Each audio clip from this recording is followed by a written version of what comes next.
Hi all.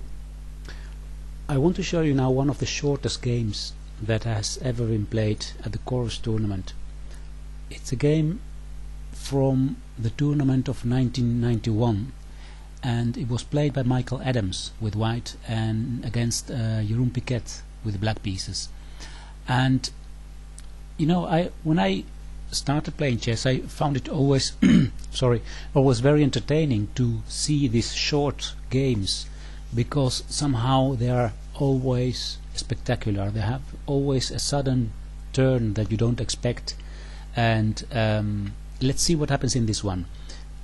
At the start we see simply a common Ruy Lopez with a6, bishop a4, d6, c3, and now Jeroen Piquet chooses to play the move f5. It's not the most common move. We see more bishop to d7, but f5 is also known.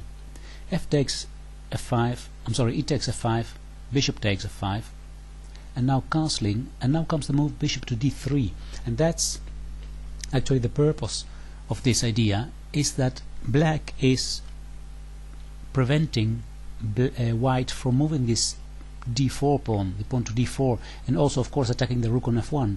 But this bishop on d3 can be quite annoying for white, especially if later the pawn from e5 moves to e4. And what Michael Adams did here is, of course, rook to e1. Now bishop to e7 was played, and here he played rook to e3, attacking the bishop, trying to get him away from there. And Jeroen Piquet played e4, defending the bishop and attacking the knight on f3. The knight goes to e1, so it looks like white is solving his problem. He is going to exchange this bishop on d3 if it doesn't go away. But there is another continuation now, because black plays bishop to g5, attacking the rook on e3. And now white has different options. One is to try to save this rook by playing rook to h3. This didn't happen in the game. And another possibility is what he did. He took with the knight on d3, so sacrificing the exchange. And after bishop takes e3, he played knight to b4, and Jeroen played here the best move that can be played in the position, and that's bishop takes f2 check, sacrificing a piece. King takes f2, and now queen h4 check. So he sacrifices a piece to persuade this white king into the danger zone. The king goes to g1 again, looking for safety, and now black bring one more piece in the attack, knight to h6. And here comes a mistake by white. Adams played here queen to f1. And why is the mistake? Well, it gives actually good attacking possibilities to black. Knight to g4 was played here, and white doesn't want to damage his own pawn structure even more by playing h3, but that would have been a good option. Instead of that, white tried to defend with queen to f4, defending the h2 square. But now black plays rook to f8, attacking the queen. The queen can only go to g3 to keep defending this h2 pawn, and it looks like this queen can hold everything for white there, the defense. But black has now a beautiful combination to win the game. See if you can find it. Pause the video and I'll continue in a few seconds with the game. The move played here by Piquet was rook to f1 check, and after king to f1, knight takes h2 check, winning the queen.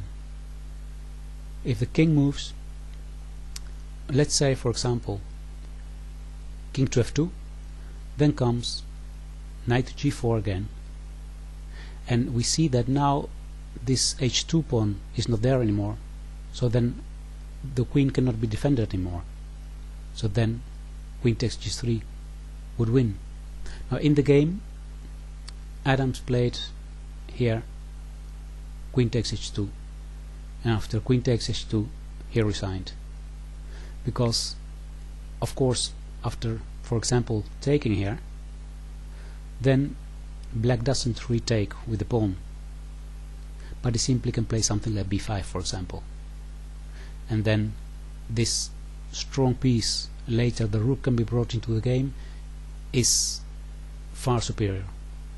And also black has an important threat, and that's to give a check on h1 and win a piece here.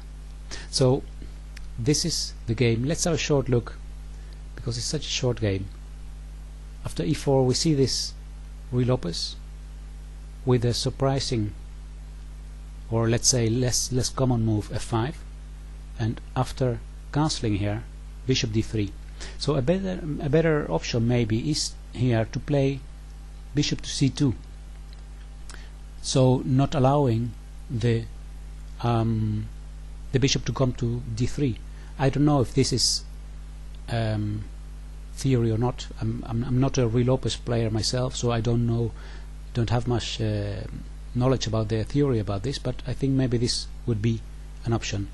Castling was played, bishop to d3, rook e1, bishop e7, rook e3, and then the advance of this pawn and this annoying bishop on d3, knight e1, bishop g5, and the sacrifice of the exchange by white, and then the piece sacrifice on f2, bringing the king into unsafe area, and then bringing the knight to g4, queen f4, the last mistake, rook f8, and actually the rest is a beautiful combination here, and white resigned. Okay, I hope you enjoyed this video, and leave your comments on YouTube. I'll see you next time. Goodbye.